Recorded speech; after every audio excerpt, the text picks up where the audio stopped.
Hi everybody, Katie from SheStrength here. I wanted to take a couple minutes and talk about a topic that a lot of my clients and even myself combat on a daily basis, and that's having to sit. Whether that's in the car, driving to and from work, or driving kids to and from school, whatever it might be, we have close to about a 20-minute drive in one way to drop my kids off to school. So I find myself getting a little stiff already first thing in the morning, or sitting at a desk. You lay in bed, you get up, move a little, go sit in a desk, and your body quickly wants to conform to the position that it's going to be in the most. So you're going to find you're tight, you got tight hip flexors, you got tight hamstrings, you got tight upper back and neck. And it makes sense because they're sitting short, they're taking stress. When we sit, our spine takes more load through it versus when we're standing in a proper posture.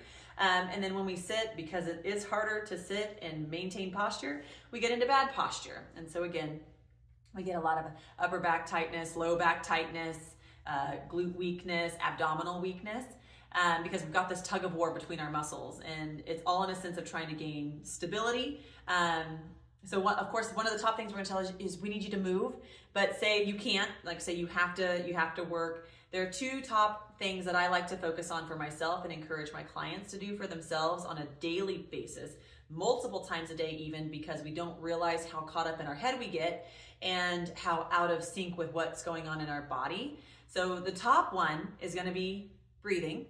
If we're not breathing properly, a lot of individuals, we don't realize it. We breathe well enough to keep ourselves alive, but we don't always breathe the pressure in the right directions. If I breathe up into my neck and my shoulders, I'm going to carry my tension up there. It just makes sense, right? So I'm going to relax that back down. If I put my hand on my belly and I breathe more into my belly, back, and ribs,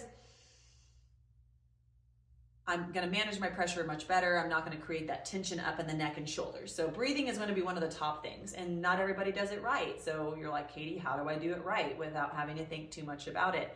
Vagal nerve petting, which seems weird, but everybody needs a little weird in their life. So just try this. You're probably sitting right now as you watch this video, taking two fingers on the outside, just behind the neck, and running down that muscle. A lot of times that feels tight. I want you just to gently begin to pet.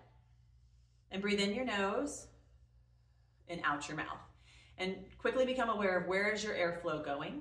If it doesn't go straight to your belly, just continue to pet here for several times here and continue to breathe several breaths. And pretty quickly, hopefully you begin to feel the diaphragm filling the belly, the back, the abdomen as it should. So that alone can help bring us out of stress mode and into a rest mode.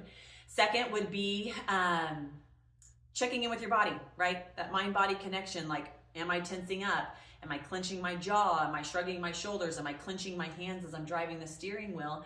And as well as abdominals and glutes. These are very common, especially I find in women, to clench their abdominals and clench their glutes, and they're putting a ton of pelvic floor pressure downward, which is the last thing we want.